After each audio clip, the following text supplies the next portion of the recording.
தேநீர் வெறும் பானம் இல்லை, இந்தியர்களின் பெட்ரோல். இதன் வரலாறு தெரியுமா?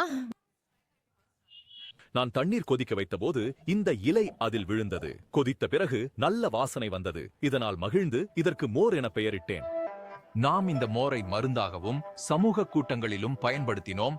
இதன் பற்றி புத்தகங்களும் எழுதினோம்.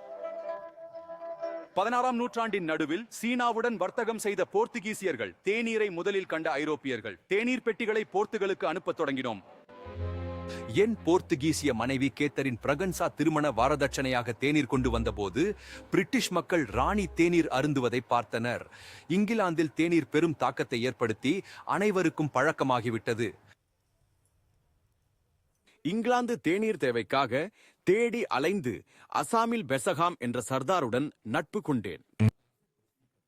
அசாமில் பெரிய அளவில் தேயிலை பயிரிட்டோம். ஆனால் இந்தியர்கள் தேநீர் குறைவாகவே குடித்தனர். அதனால் தொழிற்சாலை சுரங்கங்களில் கட்டாய டீ இடைவேளை மூலம் அவர்களை குடிக்க வைத்தோம். ஆங்கிலேயர்கள் தண்ணீர் டீயும் அப்புறம் பால் சேர்க்கும் முறையையும் கற்றுக் கொடுத்தார்கள். ஆனால் அது விலை அதிகம். அதனால் டீயை நேரடியாக பாலில் நிறைய சர்க்கரையுடன் கொதிக்க வைத்தோம்.